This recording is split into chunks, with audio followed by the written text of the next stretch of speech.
The men are now quite happy. Over each fire they've made a tent with 4 sticks with a blanket on, a blanket that is too wet to burn, though I have to make them brace the blankets to windward for fear of them scorching. The wood from the shrubs here is an aromatic and a resinous nature, which sounds nice, but isn't, for the volumes of smoke it gives off when burning are suffocating, and the boys, who sit almost on the fire, are every few moments scrambling to their feet and going apart to cough out smoke, like so many novices in training for the profession of fire eaters. However, they soon find if they roll themselves in their blankets and lie on the ground to windward, they escape most of the smoke. They have divided up into 3 parties. Kafala and Azina, who have struck up a great friendship, take the lower, the most exposed fire. Headman, cook, and Monrovia boy have the upper fire, and the laborer has the middle one, he being an outcast for medical reasons. They are all steaming away and smoking comfortably. I form the noble resolution to keep awake and rouse up any gentleman who may catch on fire during the night, and see to wood being put on the fires, so elaborately settle myself on my wooden chop box, wherein I have got all the lucifers which are not in the soap box.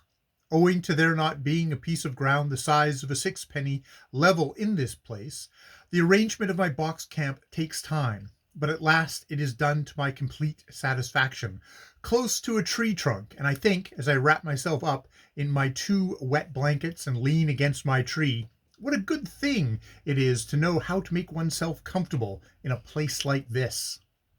This tree stem is perfection, just the right angle to be restful to one's back, and one can rely all the time on nature hereabouts not to let me get thoroughly effete from luxurious comfort, so I lazily watch and listen to Zena and Kafala at their fire hard by. They begin talking to each other on their different tribal societies. Kifala is a Vey, Zena a Liberian, so in the interest of science, I give them 2 heads of tobacco to stimulate their conversation. They receive them with tragic grief, having no pipe, so in the interest of science, I undo my blankets and give them 2 out of my portmanteau, then do myself up again and pretend to be asleep. I am rewarded by getting some interesting details, and form the opinion that both these worthies, in their pursuit of their particular juju, have come into contact with white prejudices, and are now fugitives from religious persecution. I also observe that they have both their own ideas of happiness. Kafala holds it lies in a warm shirt, Zena that it abides in warm trousers, and every half hour the former takes his shirt off and holds it in the fire smoke, and then puts it hastily on, and Zena, who is the one and only trouser wearer in our band, spends 50% of the night on one leg, struggling to get the other in or out of these garments when they are either coming off to be warmed or going on after the warming. There seem but few insects here.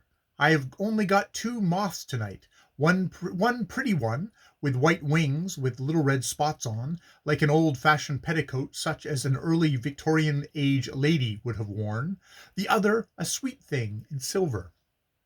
Later, i.e. 2:15 a.m., I have been asleep against that abominable vegetable of a tree.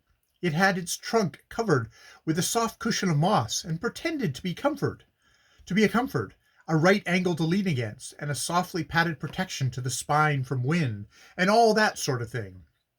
Whereas the whole mortal time it was nothing in this wretched world but a water pipe to conduct an extra supply of water down my back.